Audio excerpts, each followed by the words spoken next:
जय श्री राम। रामचरितमानस की कथा में आप सबों का स्वागत है। तो चलिए रामचरितमानस की इस कथा को आरंभ करते हैं, जिसमें आगे की चौपाई में गोस्वामी तुलसीदास जी कहते हैं, सो केवल भक्तन हित लागी, परम कृपाल प्रणत अनुरागी। जेहि जन पर ममता अति छोहु, जेहि करुणा कर किन्न न कोहु। वह लीला केवल भक्तों के हित के लिए ही है।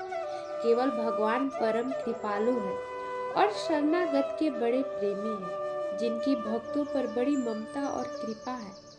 जिन्होंने एक बार जिस भक्त पर अपनी कृपा कर दी, उस पर फिर कभी वो क्रोध नहीं किया करते।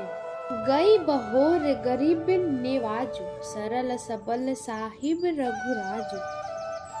बुद्ध बर नहीं हरि जस अस जाने, करहि पुनित सफल निज बानी।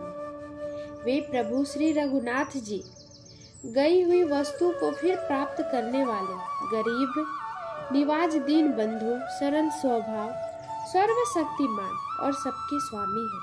यही समझकर बुद्धिमान लोग उन श्री हरि का यश वर्णन करके अपनी वाणी को पवित्र और उत्तम, फल मोक्ष और दुर्लभ भगवत प्रेम देने वाली बनाते। ते ही बल में रघुपति गुण गाथा, कही हहु नाई राम पद माथा। मुनि हहि प्रथम हरि कीर्ति गाई, तेहि मग चलत सुमग मोहि भाई।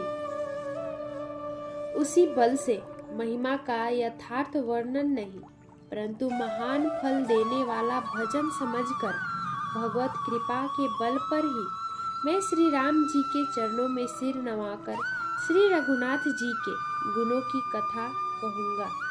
इसी विचार से वाल्मीकि जी, व्यास आदि मुनियों ने भी पहले हरि की कीर्तन गाई है।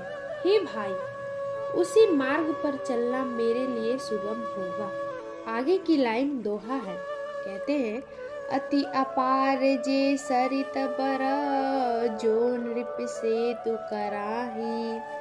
चढ़ी पीपली कौ परम, लघु बिनु श्रम पार ही जाही।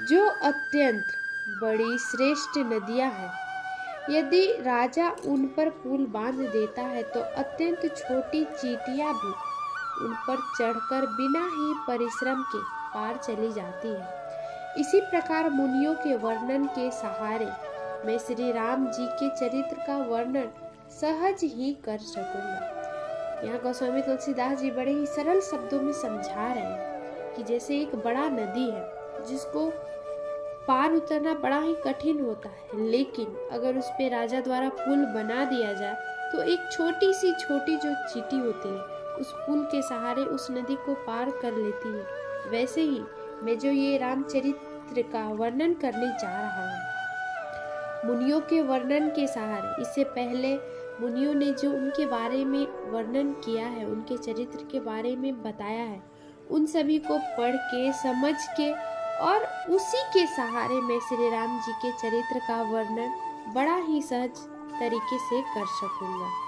यही प्रकार बल मन ही दिखाई, करिहु रघुपति कथा सुहाई। व्यास आदि कवि पुंगव नाना, जिन्न सादर हरि सुजस बखाना। इस प्रकार मन को बल दिखलाकर मैं श्री रघुनाथ जी की सुहावनी कथा की रचना करूंगा। व्यास आदि जो अनेकों श्रेष्ठ कवि हो गए हैं, जिन्होंने बड़े आदर से श्री हरि का सुयश वर्णन किया है। चरण कमल बंदौ तिन्ह केरे, पुरवहु सकल मनोरथ मेरे। कलि के कवि न करहु परनाम, जिन्न बरने रघुपति गुण ग्राम। मैं उन सब श्रेष्ठ कवियों के चरण कमलों में प्रणाम करता हूँ, वे मेरे सब मनोरथ को पूरा करें। कलियुग के भी उन सभी कवियों को मैं प्रणाम करता हूँ, जिन्होंने श्री रघुनाथ जी के गुण समूहों का वर्णन किया है।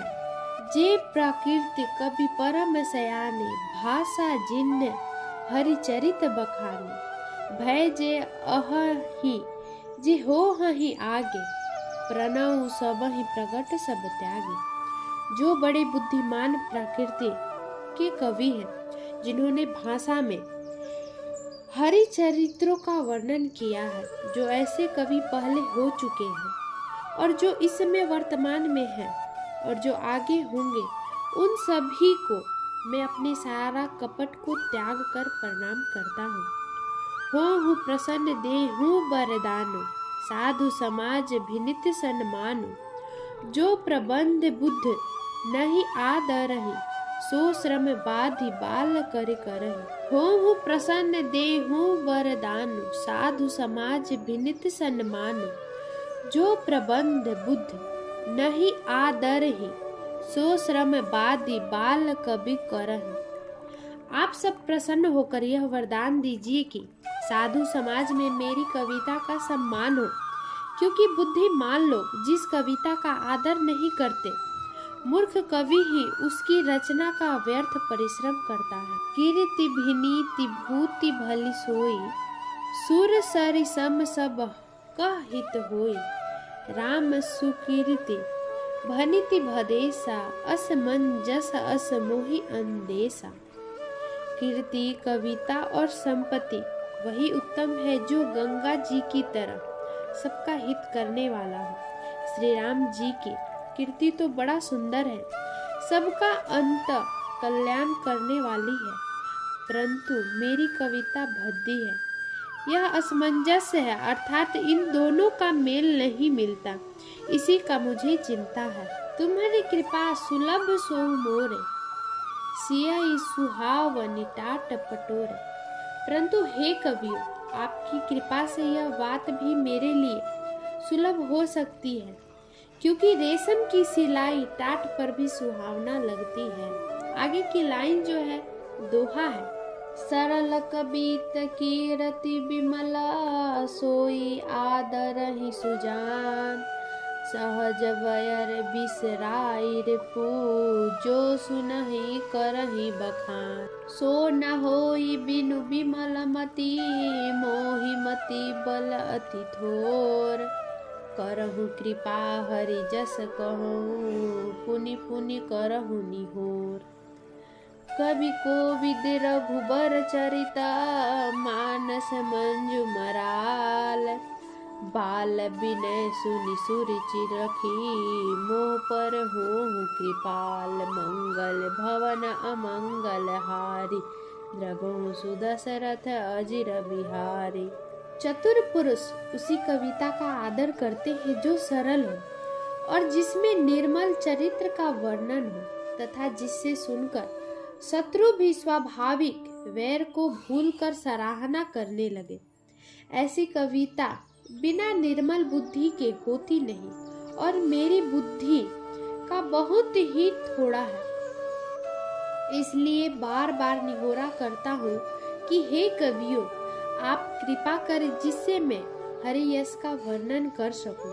कवि और पंडित गण, आप जो रामचरित रूपी मानसरोवर के सुंदर हंस है, मुझ बालक की विनती सुनकर और सुंदर रुचि देखकर मुझ पर कृपा करें। आगे की लाइन जो है वो सोरठा है। रामायण जेहि निर्मय बंदौ मुनि पद कंजो। दोष रहित दूषण सहित सखर सुकोमल मंजू। भव बारिधि बोहित सरिस बंदौ चारौ वेद। वर्णत रघुबर बिसद जसो जिन्हि न सपने खेद। भव सागर जेहि किन्ह जहाँ बंदौ विधि पद रेणु। प्रगट खल बिस बारुनी संत सुधा शशि धेनु। मंगल भवन अमंगल हार प्रभु सुदशरथ अजिर बिहारी। मैं उन वाल्मीकि मुनि के चरण कमलों की वंदना करता हूँ जिन्होंने रामायण की रचना की है, जो खर राक्षस सहित होने पर भी खर कठोर से विपरीत बड़ी कोमल और सुंदर है, तथा जो दूषण राक्षस सहित होने पर भी दूषण अर्थात दोष से रहित है। मैं चार वेदों की वंदना करता हूँ, जो संसार रूपी समुद्र के पार होने के लिए जहाज के समान है, तथा जिन्हें श्री रघुनाथ जी का निर्मल यश वर्णन करते समय स्वप्न में भी थकावट नहीं होता। और मैं ब्रह्मा जी के चरण रज की वंदना करता हूँ, जिन्होंने भवसागर बनाया है, जहाँ से एक ओर से संत रूपी अमृत चंद्रमा और कामधेनु निकलते हैं तो दूसरी ओर से दुष्ट मनुष्य रूपी विष और मदिरा उत्पन्न हुए हैं। विबुध विप्रबुध ग्रह चरण बंदी करहु कर जोरी, हो ही प्रसन्न पूरवहु सकल मंजु मनोरथ मोर। देवता, ब्राह्मण, पंडित, ग्रह, इन सब के चरणों की वंदना करके हाथ जोड़कर कहता हूँ कि आप प्रसन्न होकर मेरे सारे सुंदर मनोरथ को पूरा करें। तो इसी के साथ आज की इस कथा को यहीं पे विराम देंगे। मिलते हैं अगले एपिसोड में। तब तक आप सब लोग अच्छे से रहिए, भगवान के चरणों की वंदना करते रहिए। जय श्री राम।